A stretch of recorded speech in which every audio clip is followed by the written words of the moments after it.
Prince Harry na Meghan urukundo rwabo ruragurumana, bagiye kubyara undi mwana ushobora kuzaba umwami cyangwa umwamikazi. Iki gikomangoma kizaza gikurikira igikomangoma cya Wales Charles Duke of Cambridge, igikomangoma William nawe ukurikiraho hakaza igikomangoma George cyangwa se igikomangoma Charlotte, igikomangoma Louis, igikomangoma Harry, umuhungu we arishimangiye cyane Wilson, hanyuma bwo hagakurikiraho umwana wabo benda kwibaruka mu mezi makeya. Igikomangoma Harry umenyereye mu muryango w'ubwami hamwe na Meghan Markle wakinaga na filime i Hollywood, bahuye mu kwezi kwa gatandatu mu 2016 bahuriye i Londres bahujwe n'inshuti zabo Marcus Anderson. Bose ntibari baziranye, ahubwo yitwaga nka pasi cyangwa se kumwe abantu babigenza, umwe agahereza mugenzi we mushuti we kugira ngo bamuteretse. Mu rurimi rw'icyongereza babyita Brad Date. Amezi yakurikiyeho amafoto yabo atangiye gucicikana mu itangazamakuru, aho bacaga hose abafotozi barabakurikiraga bashaka amafoto yabo. Mu bukwe bwabo basangira cyangwa se ahandi bari hose, Meghan Markle na Harry bagaragaye nk'izahabu mu nkuru z'itangazamakuru. Hashize amezi 16 ubwo baje kwemeza kubana nk'umugabo n'umugore, binjira mu muryango w'ubwami baranishimirwa cyane. Ubukwe bwabo bwavugishije benshi mu bwami bw'Ubwongereza.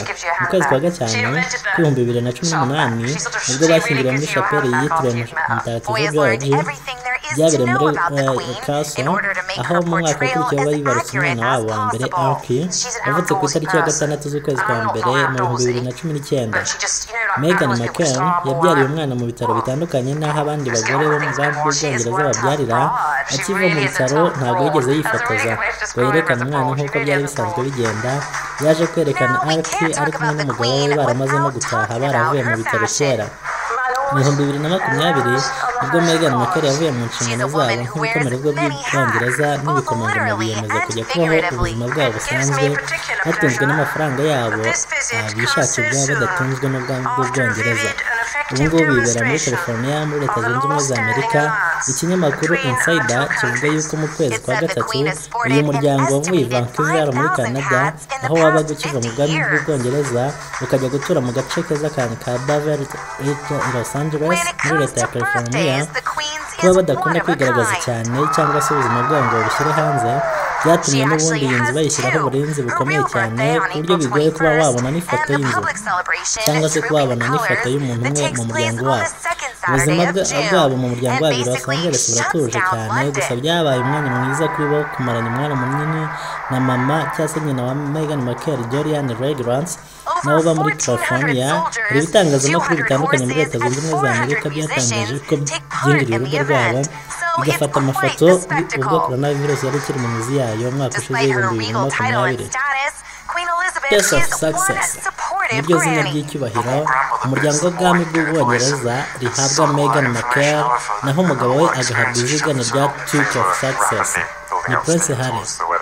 Abangaba bombi bari mu buryo bw'urukundo rugurumana, ubu none bari mu byishimo bidasanzwe ko bagiye kunguka igikomangoma cya kabiri mu muryango w'ubwami bw'Ubwongereza nk'uko bitangazwa n'umuvugizi w'umuryango wabo.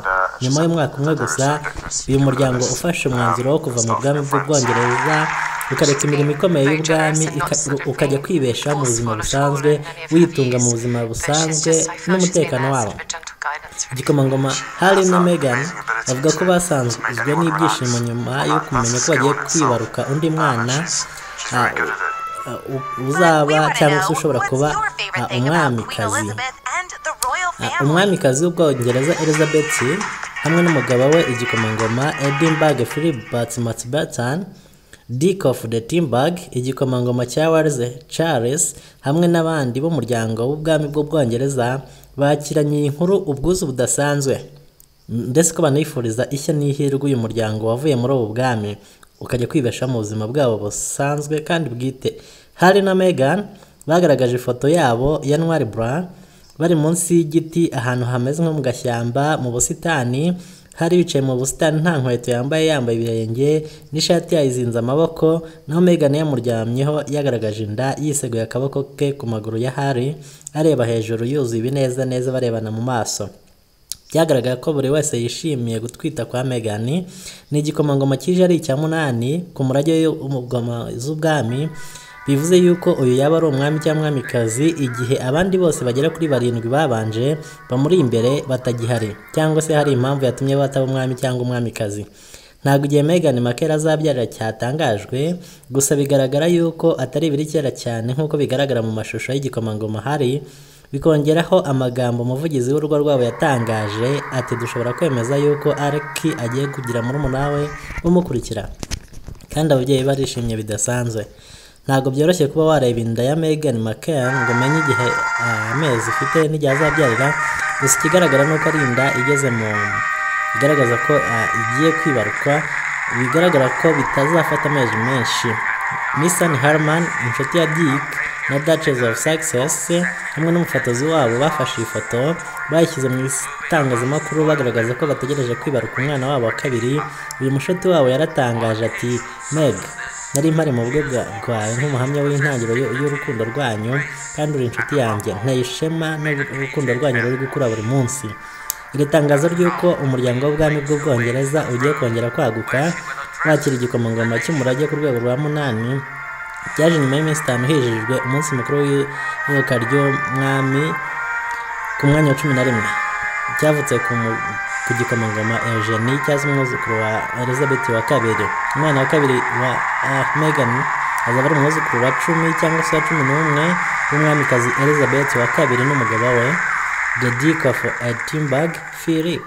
Igikomangoma cy'Ubugereki na Denmark azaba ari uwa 10 cyangwa se wa 11 bitewe n'igihe umwana w'igikomangoma Zara Elizabeth Tindall azavukira, kubera ko bigaragara yuko bombi bashobora kubyara mu mwaka umwe. Impamvu irimo avuga ko ari uwa 10 cyangwa 11 nuko umwe hagati ya Meghan ndetse na Zara Elizabeth Tindall bashobora kubyara rimwe cyangwa se umwe akabyara mbere y'undi. Ubwo wabyara mbere umwuzukuru yaba ari uwa 10 kuri Elizabeth wa kabiri, naho wabyara bwa kabiri uwo mwuzukuru yaba ari uwa 11. Ikigo cya Leta Zunze Ubumwe za Leta z'itangazamakuru kirashinjwa kuba cyarafashe amafoto y'umwana w'umwami bakoresheje drone, bahita batangaza ko barekeye gukorana n'itangazamakuru ryo mu Bwongereza kubera ko zibandikaho inkuru zidafite ishingiro zigamije kwibasira umuryango wabo no kubavuga nabi. Bakunze kuvuga ko batera inkunga ibikorwa by'ubugiraneza. Nibyo bakunze gukora, harimo ibikorwa by'ubugiraneza, gutera inkunga abantu bababaye. Muri iyi minsi bari kwibanda cyane mu bikorwa byo kurwanya irondaruhu muri Leta Zunze Ubumwe za Amerika. Amafaranga batunga ni ayabo bwite, akenshi ava mu mitungo itagira uko ingana y'igikomangoma Harry Charles Robert David. Ni amafaranga cyarazwe na nyina wapfuye Dana Spencer, andi agaturuka mu bikorwa bye, ukongeraho n'akayabo k'amafaranga akayabo Meghan yakoreye mu gihe yari akiri muri filime atarajya mu Bwongereza. Nyuma yo gutangaza ko bagiye kwibaruka umwana wabo wa kabiri, wemereye Oprah Winfrey ko bazagirana ikiganiro Oprah Winfrey aho bazagikora ku itariki 7 z'ukwezi kwa gatatu 2020. Nicyo kiganiro cya mbere uyu muryango uzaba utanze kuva bavuga ko bavuye mu muryango w'Ubwongereza bakaho mu buzima bwabo bwite butagize aho buhuriye n'ubwami bw'Ubwongereza.